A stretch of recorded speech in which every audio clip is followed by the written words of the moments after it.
Okay, back on the van project today. It's a bit windy, a bit miserable, but stick around and I'll show you how we're going to panel out the walls of the van.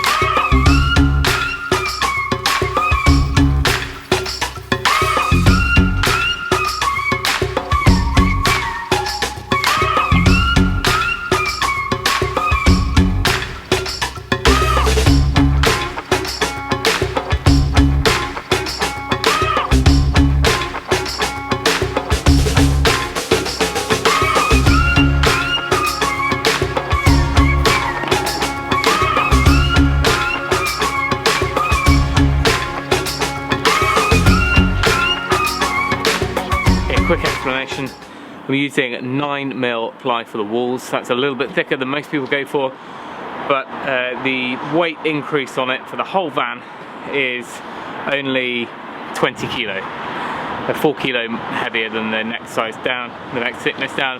But I'd much rather have the stability, the rigidity, so that you don't see kind of waviness in the walls and they're just easier to work with. The sheet over there is going to be for the door skins, and that is the thinner, the 5.5mm board. We'll keep that separate because these have got a little special treatment before they go in. So for those of you who haven't seen the house renovation videos, in numerous rooms throughout the renovation I've used plywood, and I've used it in different ways. We started off in the kitchen, we built all the paneling, and we did that with MDF and plywood by cutting in grooves in it to give the look of tongue and groove cladding. In the loft conversion I did it in a very similar way, but I used a circular saw to do a planked effect. We decided we're going to go with the V-groove effect for the walls of the van, so I'm going to show you how we're going to do that now. On the ceiling we've used the tongue and groove pine. That works well, but it's only a millimetre thinner than the ply. I don't know on the density, the plywood might be slightly heavier, slightly kind of more dense, but if we were to carry this on down the walls, we'd probably be looking around the same sort of weight as using the 9mm ply. But that would mean we were going to be sticking with this sort of look. And don't get me wrong, I know a lot of people use timber cladding all the way through a van, but for us it just looks a bit like a sauna. We're not going for that look. So what I'm going to do, we're going to be very white in here anyway, quite clean. So once everything's painted, I don't want it to look the same material all the way through. So on the walls we're going to go for a cladding effect, but it's going to be vertical, but we're not restricted by just off the shelf tongue and groove. We can determine how wide we want them to look on the next stage. I'll show you that. So we're going to go for a nice wide planked barn sort of width, just to give it a little bit more of a room feel than a shed feel. Now the ceiling is just over 6 foot, so it's 1.8 meters. I don't want to cut my grooves in the full length of sheets and then have lots of offcuts with grooves in, so I'm going to cross cut all of the sheets, like rip them to length, slightly oversized, and then all those offcuts will go towards making our cabinetry in the future, and then we can just kind of scribe everything down after that. So that's enough chat, let's get on, jump on the tools and make some panels.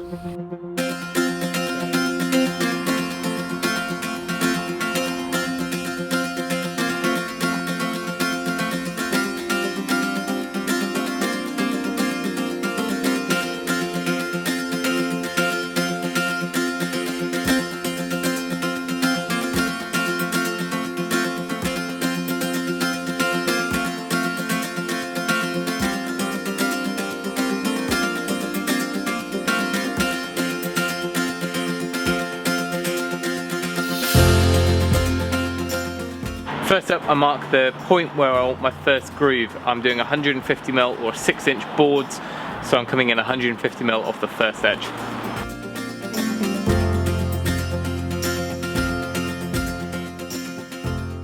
Next up, I need to measure for my router an additional 66mm up from that point, which is the distance from the edge of the router base to the point of the cutter. That'll be different on every model.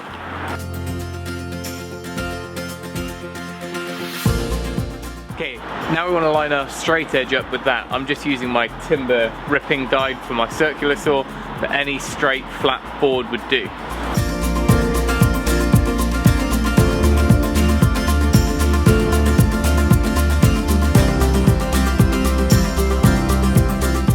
Measure 2, 3 times, 4 times, whatever, to get it right on that first cut. You want it nice and parallel, nice and straight, because everything else I'm going to reference from there.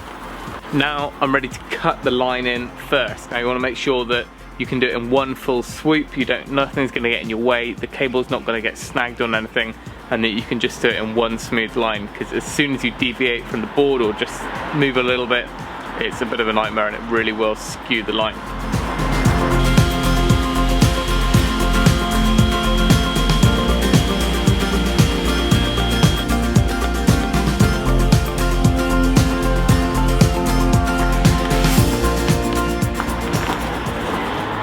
So that's it, that's the first one cut, and that gives you your first groove. Now to work our way up, rather than measuring and marking where the grooves are going to be, I always measure up from the mark where we had the guide on.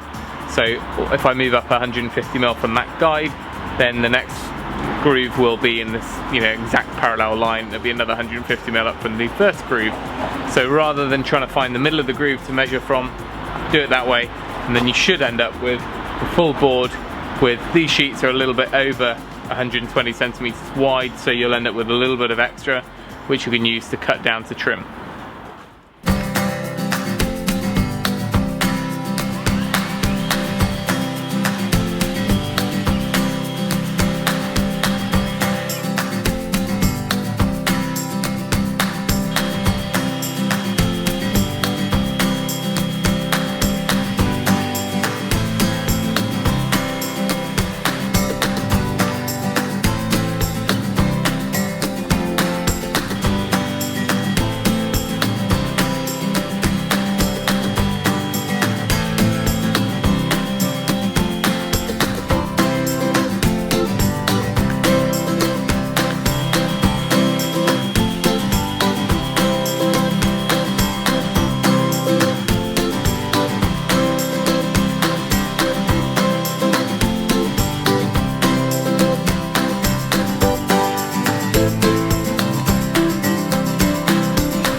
Come inside to get away from the road noise.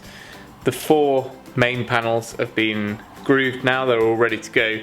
There's just one more which I don't want to waste the whole panel, or at least I don't want to disfigure the whole panel.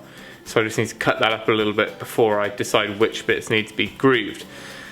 So that's one option. If you want to use plywood to line your van like normal, but you don't want to carpet the inside with auto carpet, or you don't want to go to the extent of using tongue and groove, then this might be an option to do. And I can give you a quick look now at a couple of places in the house where we've done the same thing and how it can look when it's painted.